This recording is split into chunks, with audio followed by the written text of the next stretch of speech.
All right, today we're jumping into a debate that is just everywhere right now. Should celebrities just stick to their day jobs and stay out of politics?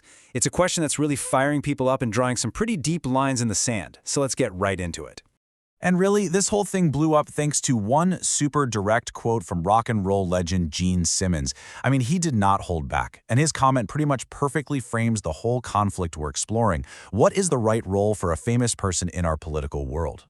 So, here's what we're going to cover. We'll kick things off with Simmons' warning, then we'll look at a couple of recent moments that really got people talking. After that, we'll dig into the money, the potential financial hit for Hollywood, then explore this idea of a right way for celebrities to use their voice, and finally, we'll ask if there's any way to come back from all this division. Okay, so let's start by really digging in to what the KISS frontman was getting at.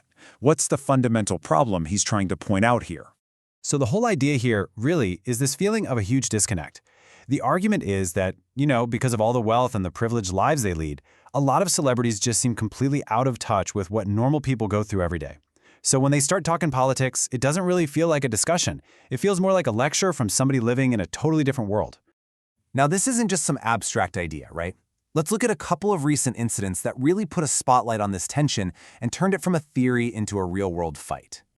First up, we've got actor and director Ben Stiller. He went public to demand that a clip from his movie Tropic Thunder be taken out of a White House promo video. And he didn't just ask nicely. He called it a propaganda machine, making it crystal clear that he did not want his work tied to a political message he was against. And then, almost immediately after, you have Steve Downes, the iconic voice of Master Chief from the Halo video games, making a very similar demand. He was absolutely furious that his voice was being used for politics, calling it disgusting and juvenile, and demanding it be removed right away. Okay, so when you see these public clashes, it brings up a huge question. Beyond just the arguments and the principles, is there a real, actual price to pay when celebrities get political like this? While the argument we're looking at makes a really bold claim that this kind of political talk from Hollywood is actually pushing away a huge chunk of the country. We're talking maybe as much as 70% of their potential audience. If you think about it from a business angle, that is a massive, massive potential loss. And we're not just talking about a few people deciding not to see a movie. The argument here goes way deeper. It suggests this is a huge, systemic problem that's actually costing the entire entertainment industry a fortune, that it's literally killing their industry. This quote, right here, pretty much sums up the entire business side of the argument.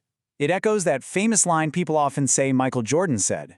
The logic is just incredibly simple. Why on earth would any company, any brand, purposely alienate a huge part of the very audience that buys their stuff?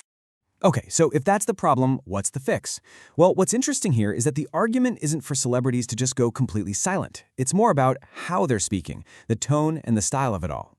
And this chart really breaks it down nicely. See, the criticism isn't about celebrities having opinions. It's about a delivery that comes across as condescending, like they're talking down to people. The proposed solution? A total shift in tone, to something with more humility that tries to bring people together, and maybe focuses more on patriotism. And if you're looking for a real-world example of this, the source points straight to Chris Pratt. The idea is that he's found a way to share his beliefs about his faith and his country that comes off as humble and relatable, not aggressive or like he's preaching at you. This whole thing feels like it's pointing to something way bigger, right? Like a breakdown in how we all talk to each other. So the source material we're looking at also kind of looks back at history and asks, is there a better way to do this? So the analysis draws this really interesting line in the sand between then and now. It talks about classic Hollywood, with examples like John Wayne and Kirk Douglas, guys who are on totally opposite sides politically, but could still, apparently, be good friends and make movies together. And that's compared to today where, it's argued, if you disagree on politics, it becomes a personal attack that just shuts down any chance of working together. And this is where the conversation gets a lot bigger than just Hollywood. It suggests this is a symptom of a larger problem in society. The idea is that we've kind of lost some really important skills. How to have a real conversation. How to disagree with someone without hating them. And maybe most importantly, how to have the humility to step back and think, hey, maybe I'm the one who's wrong here. But it's not all doom and gloom. The source actually suggests there's a way back from this, a redemption path, and it holds up actress Brie Larson as an example. The analysis claims that after some people criticized her public persona as being a little too assertive, she made a conscious change to be more positive and kind, which just goes to show that people can adapt and change how they communicate. And that really brings us to the final big question that this whole thing leaves us with. Maybe the problem isn't if celebrities should speak, but how they do it. It really makes you think, in a world that's this divided, what is the true responsibility that comes with having a platform that reaches millions of people?